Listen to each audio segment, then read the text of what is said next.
From Ticker Studios, this is Beyond the Deal, presented by Besser & Co. How much do Australian real estate agents really earn, and what should homeowners know before signing with one? I'm Dion Besser, and this is Beyond the Deal. My guest today has been in the industry for over 30 years and he's been on both sides of the table dealing with homeowners and now deals with agents. Joining me now is Adam Joske, Director of Adam Joske Consulting. Adam, thanks for joining me. Thank you, Dion. Good to be here. An enormous amount of experience in the industry, over 30 years, both sides of the table as an agent. I believe #1 in Victoria and #7 in Australia at one point in time. You've got a really good understanding, an incredible understanding of what it takes to be a successful agent and more importantly, provide the service that vendors actually want. And I wanted to start off the conversation by asking you, what do agents really earn? Because there is a perception in the marketplace that they earn an enormous amount of money.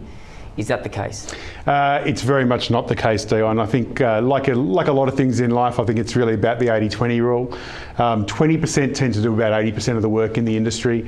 I have done some research on this recently, and the average agent in Australia earns about $80,000. So yes, they drive nice cars and wears nice suits, but most of them are debted up to the eyeballs. So it is a massive misconception. Absolutely. So you can imagine if you're a vendor today and you've engaged an agent that is under a little bit of pressure financially, especially where markets, where the stock levels drop like we've seen in the last 12 to 18 months, you can imagine those agents are pretty hungry to get a sale.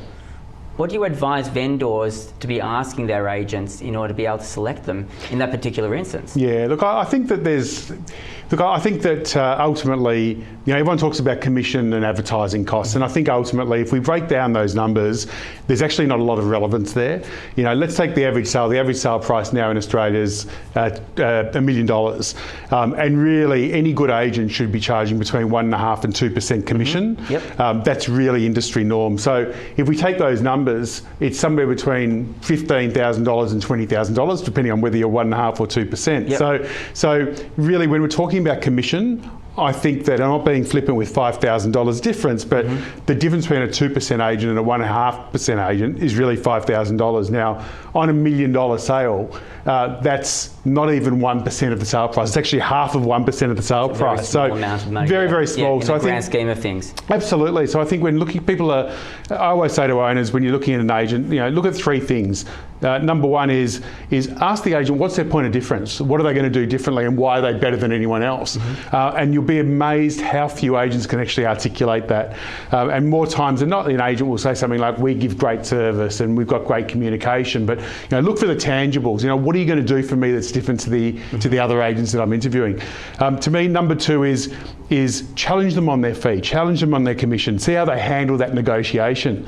Do they believe in their fee? Do they try and protect their own money, or are they too quick to say, okay, Dion, no problems, what would you like us to sell it at? 1.5%, no problems. And if they bend over too quickly, it really shows their negotiating skill of how they're going to negotiate with the buyer. Basically what you're saying is their capacity to be able to negotiate their own fee is a reflection of their capacity when it comes to negotiating the best price for their property. Absolutely. Put them to the test. See how they handle the difficult questions. And I think the third thing when I'm looking at choosing a real estate agent is, and I think people underestimate the importance of this, is who I'm comfortable with. You've got to work pretty closely with your agent for a 4, 5, 6, maybe a 10-week period. They're inside your house. They're inside your home. Inside your lives. So you've really got to be comfortable with that person. So I'd say those are the three things that I look for when I'm selecting an agent. So 1.5% to 2%. I mean, on the average sale price across Australia right now, about $15,000 to $20,000. A good agent versus not so good agent. What difference can a good agent make on the end result? So over 30 years experience, hundreds and hundreds, if not thousands of properties sold. How much more do you think a good negotiator can get a vendor, approximately? Look, I think it's massive, and I think that, and again, we're not being difference. We're not being flippant with $5,000. It's a lot of money, but I think that should have absolutely no bearing in the agent that you select. I think that if you've got an agent that can prove to you that they're a strong negotiator. And let's face it, most agents that I meet today, you know, let's not forget the entry into into being a real estate agent is very low. I think you know as well as I do, it's about a 6-week course. So you know, there's a lot of people out there who are not at the highest level. I would say, you know, look for an experienced agent, look for someone who's got the runs on the board. As they put them to the test, see how they negotiate, and see who's got very clear, concise and straightforward communication with you. So in summary, basically a good agent who knows how to negotiate will definitely be worth paying more, because they'll make up that money and some when it comes to negotiating the best possible price. 100%. So that's commission to the side for the people who are thinking about selling this year or in the future.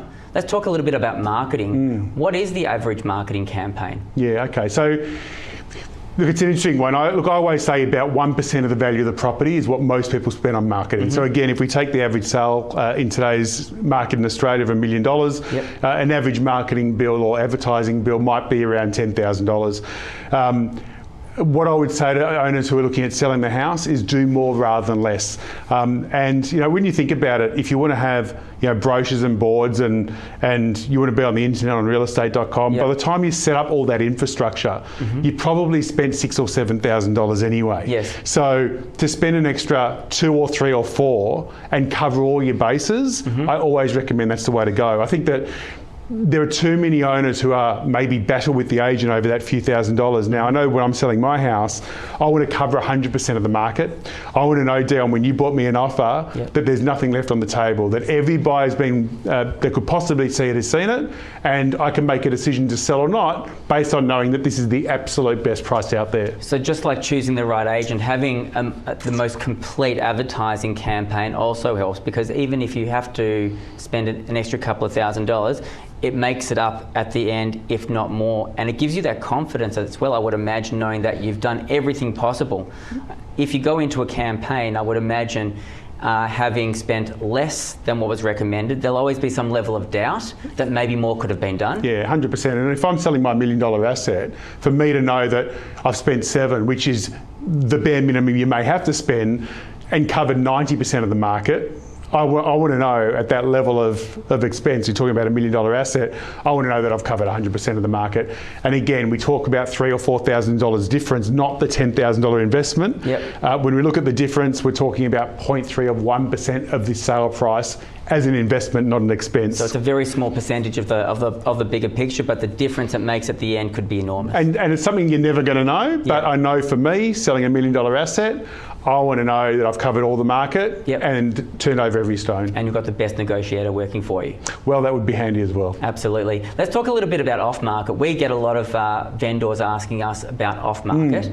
And tell us a little bit about the difference between off-market and on-market. Okay, so look, off-market, I think, off-market basically means off-portal. So if you're off-market, and I think that the term gets thrown around a fair bit, but basically it means I'm not on the internet, I'm not on realestate.com.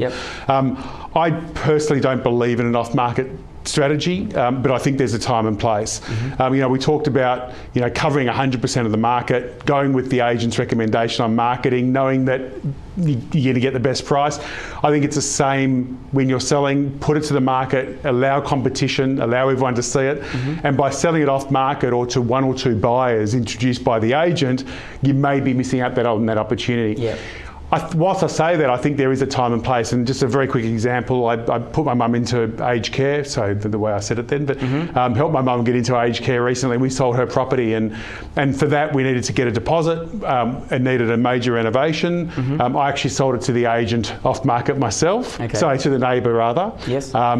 But the priority there was speed and ease and no stress.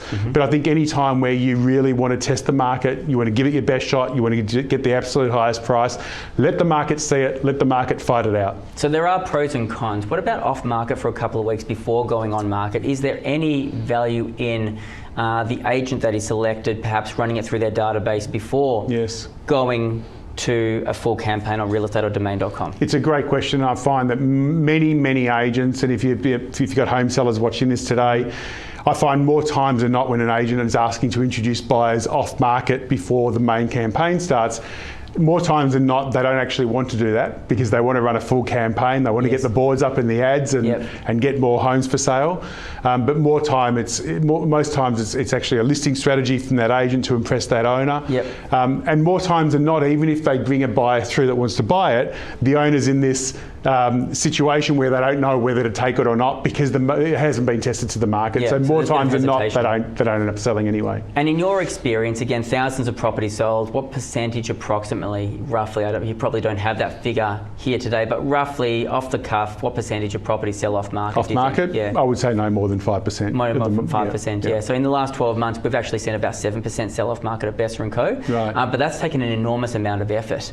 So it's not just about selecting the right agent, but making sure the agent is actually using that database to actively engage with their buyers before it goes to market. And I think the important thing, and you're very good at this, Dion, in your business, is actually understanding what's behind the sale, understanding the motivation. You know, is it money? It's not always money. Sometimes it's, like I said with my mother, it's speed, it's ease, it's the fact that we would have had to spend a lot of money and time renovating, which we didn't have to do selling to the neighbour. So I guess an agent's skill is to be able to identify what the vendor is trying to achieve. Correct. Yeah, so it's making sure that you're achieving the result that the vendor wants. Yes, which is not always price. Correct.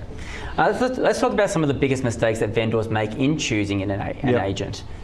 Oh, look, I think, you know, we've touched on this a fair bit. I think looking at agents' costs and looking at commission and marketing, when ultimately we're talking about, you know, if you're talking about the difference in marketing of $2,000 or $3,000, using the example we gave earlier about a 2% versus a 1.5% agent on $1 million sale being $5,000, even if we're looking at $10,000 of extra costs going with a preferred agent than an unpreferred agent or less experienced agent, on $1 million sale, again, we're looking at a 1% difference. So again, I would say to our homeowners, biggest mistake is getting too bogged down with the expenses.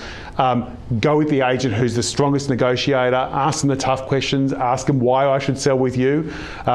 You want an agent who's got a bit of grunt and a bit of mongrel in them, so to speak, rather than a customer service yes person who says, no problem, Dion, I'll reduce those fees for you without question. I'm not sure that's the agent that you want selling you. And is that always the agent that sells the most in an area? More times than not, the agent that is a bit tougher is, as I say, it's the agent that you want, and they are generally the ones who get things done. You know, when you, like they say, when you want something done, give it to a busy person. A busy person is someone who achieves results. Good advice. Adam, thank you very much for joining me today. Thanks, Dion. You're watching Ticker. Beyond the Deal is presented by Besser & Co. For more, visit besserco.com.au.